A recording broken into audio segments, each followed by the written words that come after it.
नमस्कार मित्रांनो, मी प्रभाकर मोडघरे आपण सर्वांचं स्वागत करतो माझ्या ब्रेन जिम या यूट्यूब चॅनलवर. आपण भगवान बुद्ध आणि त्यांचा धम्म याचे वाचन करत आहोत आणि डॉक्टर बाबासाहेब आंबेडकर यांनी भगवान बुद्धांचा परिचय जगाला करून दिला आणि भगवान बुद्धांचं मार्मिक दर्शन आपण भगवान बुद्ध आणि त्यांचा धम्म या ठिकाणी करत आहोत. आतापर्यंत आपण भाग 6 बघितले आणि त्यामध्ये भगवान बुद्धांनी आपलं संपूर्ण गृहत्याग करून वनामध्ये आले आणि बिंबिसार राजा भगवान बुद्धाला भेटल्यानंतर त्यांच्यामध्ये काय संवाद झाला त्याचं आपण दर्शन या ठिकाणी पाहत आहोत. भगवान बुद्ध बिंबिसारांनी उच्चारलेल्या प्रश्नांची उत्तरे देत आहेत. त्याचा पुढील भाग आपण या ठिकाणी बघूयात. बाह्यवस्तू म्हणजे मानवाच्या दुःख निवारणाचे साधने होत, ते आनंदाच्या उपभोगाचे मार्ग नव्हे. अशा त्या बाह्यवस्तूंपासून आपल्याला आनंदाचा उपभोग मिळतो असे कोणता शहाणा मनुष्य मान्य करेल बरे. पित्तप्रकोपाच्या तापाने फणफणल्यामुळे पाण्याची पट्टी इत्यादी उपाययोजना जो भोग्य वस्तू मानतो, ज्या केवळ वेदनांना दूर करावयाच्या उपाययोजना आहेत परंतु त्यांना आनंदाचा उपभोग असे समजतो, तोच विषय सुखांना आनंद हे नाव देऊ शकतो. ज्या अर्थी सर्व कामविषयी अनित्य आहेत त्या अर्थी मी त्यांना आनंद देणारे भोग्य विषय हे नाव देऊ शकत नाही, कारण जे सुखदायक वाटते तेच दुःखकारक देखील होते.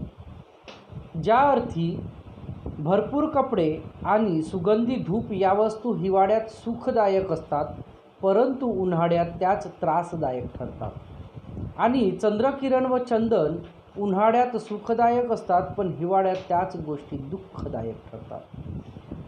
सर्वांना माहीत असलेला फायदा आणि तोटा, यश आणि अपयश, सुख आणि दुःख आणि या इतर अनेक परस्पर विरोधी द्वंद्वात्मक जोड्यांचा जगातील प्रत्येक वस्तूशी अविभाज्य संबंध आहे. म्हणून जगात कोणताही मनुष्य संपूर्ण सुखी नाही किंवा संपूर्ण दुःखी नाही. सुख आणि दुःख त्यांचे स्वरूप संमिश्र आहे असे जेव्हा मला दिसून येते तेव्हा राजपत आणि गुलामगिरी या दोन्ही गोष्टी एकच आहेत असे मी समजतो. कारण राजा देखील नेहमीच हसत नसतो किंवा गुलाम देखील दुःखात नसतो. राजा होणे म्हणजे अधिक व्यापक अशा जबाबदाऱ्या स्वीकारणे होय, आणि म्हणून राजाला चिंता देखील खूपच असतात. कारण राजा हा कपडे टांगवायच्या खुटीसारखा असतो, त्याला जगासाठी त्रास सहन करावा लागतो. जो राजा आपल्या राज्यावर अत्याधिक अवलंबून असतो त्याला दुर्दैवी म्हणावे लागेल, कारण राजपद जाण्याची भीती असतेच.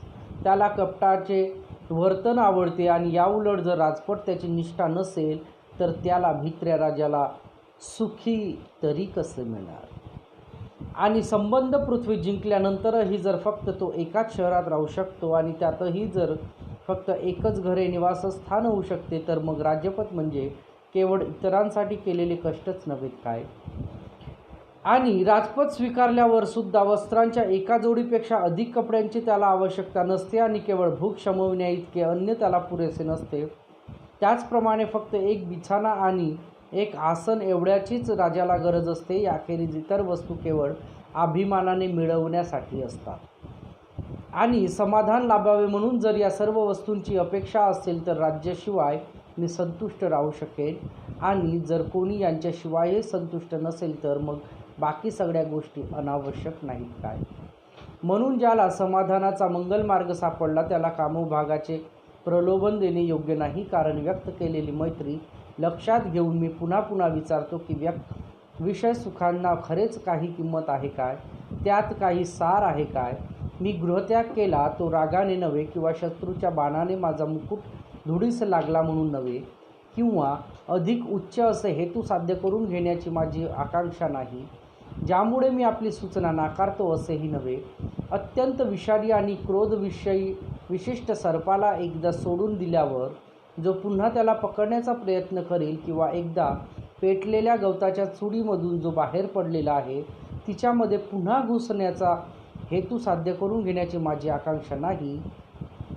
पडलेला त्यामुळे पुन्हा घुसण्याचा जो प्रयत्न करील असाच मनुष्य विषय सुखाचा त्याग एकदा केल्यावर पुन्हा त्यांच्या पाठीमागे लागेल.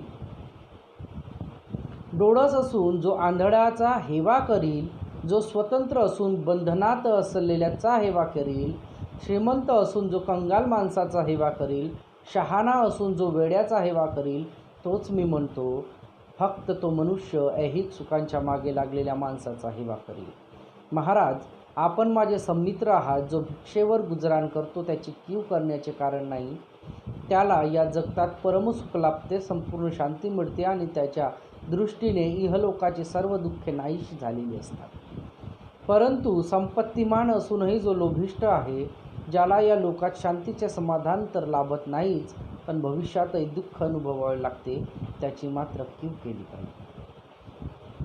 आपण जे मला सांगितले ते आपले चरित्र, आपला जीवनमार्ग आणि आपले कूड यांना शोभेल असेच आहे. आणि माझा निश्चय फार पाडणे हे देखील माझे चारित्र्य, माझा जीवनमार्ग आणि माझे कूड यांना शोभेल असेच आहे. जगातील कलहामुळे मी घायाळ झालो आहे आणि शांतता मिळविण्याच्या इच्छेने मी बाहेर पडलो आहे. या दुःखाचा अंत करण्याऐवजी या पृथ्वीचेच राज्य काय, तर दिव्य लोकाच्याही राज्याची अपेक्षा मी करणार नाही. आणि महाराज, 3 पुरुषार्थांचा पाठपुरावा करणे हा मानवाचा सर्वोच्च उद्देश होय. धर्म, अर्थ आणि काम हे ते 3 पुरुषार्थ होत जे आपण मला सांगितले. आणि जे इष्ट आहे असे जे मला वाटते ते दुःख होय असे आपण म्हणतो. त्याविषयी बोलायचे म्हणजे आपले ते 3 पुरुषार्थ अनित्य आहेत आणि संतोषदायी नाही.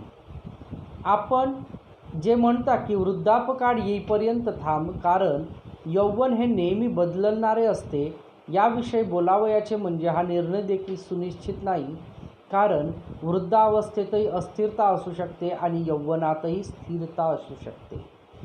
परंतु मृत्यू आपल्या कलेत इतका कुशल आहे की तो जगाला कोणत्याही काळी आपल्या कव्यात ठेवू शकतो. त्या अर्थी त्याला शांततेची इच्छा आहे आणि मृत्यू केव्हा येईल हे ज्याला माहीत नाही, असा कोणता शहाणा मनुष्य वृद्धापकाळाची वाट पाहत बसेल बरे. वृद्धत्वरूपी शस्त्राने आणि जिकडे तिकडे पसरलेल्या रोगरूपी बाणांनी प्राण्यांना गिळंकृत करण्यासाठी मृत्यू सदैव तयार असतो. प्राणी मात्रा देखील त्यांच्याकडे जायला सदैव तयार असतात.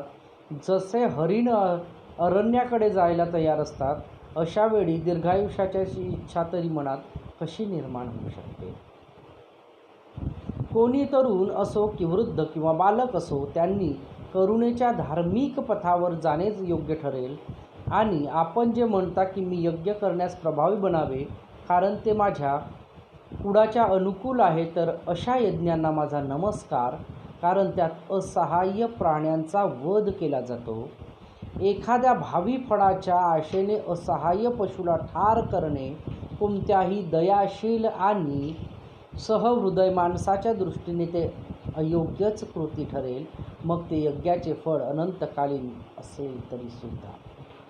आत्मसंयम, नैतिक आचरण आणि वासनेचा संपूर्ण अभाव हा खरा धर्म जरी स्वीकारार्ह नसेल तरी देखील केवळ हत्या करून सर्वोत्कृष्ट फळ मिळते असे जे म्हटले जाते, त्या यज्ञाच्या नियमानुसार वागणे योग्य होणार नाही. दुसऱ्यांना दुःख देऊन मिळविलेले जे सुख माणसाला या जगात लाभते ते देखील शहाण्या दयाशील अंतःकरणाला तर तिरस्करणीय वाटते, तर मग अदृश्य असलेल्या दुसऱ्या जगातल्या माणसाला सुख मिळते असे जे म्हणते आहे ते त्याला किती तिरस्करणीय वाटेल बरे. भावी जन्मामध्ये मिळणाऱ्या कोणत्याही फळासाठी कृती करण्याचा मोह मला पडत नाही. महाराज, भावी जन्माच्या कल्पनेत माझे मन रमत नाही, कारण असल्या कर्मांची दिशा त्यासारखीच अनिश्चित असते, ज्याप्रमाणे ढगातून कोसळणाऱ्या पावसाने मारा होत असलेल्या रोपट्याची दिशा ते हेलखावे खात असल्यामुळे अनिश्चित असते. तेव्हा राजाने आपले दोन्ही हात जोडून उत्तर दिले, तुमची इच्छा तुम्ही पूर्ण करण्यास माझी हरकत नाही. तुम्हाला जे काही करायचे आहे ते सिद्धीस गेल्यानंतर मला भेटण्याची कृपा करा. पुन्हा भेटण्याचे निश्चित आश्वासन गौतमाकडून घेतल्यावर राजा आपल्या सेवकासह राजवाड्याकडे परत गेला. गौतम राजगृहात असताना एक कुटी बनवून थांबले होते. तेथे आणखी 5 परिव्राजक आले आणि त्यांनी देखील गौतमांच्या झोपडी शेजारीच आपली झोपडी बांधली. हे 5 परिव्राजक म्हणजे कौंडिन्य, अश्वजित, कश्यप, महानाम आणि भाद्रिक हे होते. ते देखील गौतमाचे रूप पाहून थक्क झाले आणि त्यांनी परिव्रज्या का स्वीकारली याचा त्यांना प्रश्न पडला. राजा बिंबिसाराने त्यांना याविषयी जसे विचारले तसेच त्यांनी विचारले.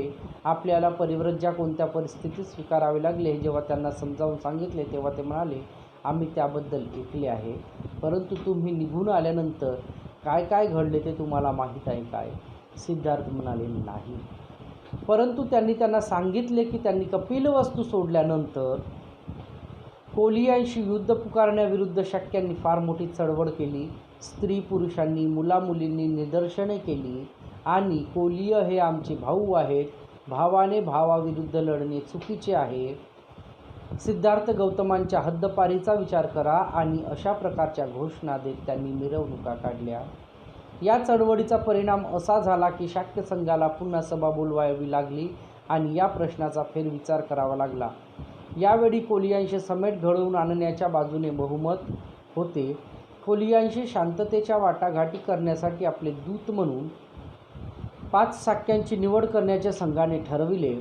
कोलियांनी जेव्हा हे ऐकले तेव्हा त्यांना फार आनंद झाला. त्यांनी शाक्यांच्या दूतांशी वाटाघाटी करण्यासाठी 5 कोलियांची निवड केली. दोन्ही बाजूंच्या दूतांची सभा झाली आणि एक कायम स्वरूपाचे पंचायत मंडळ नेमण्याविषयी त्यांच्यात एकमत झाले.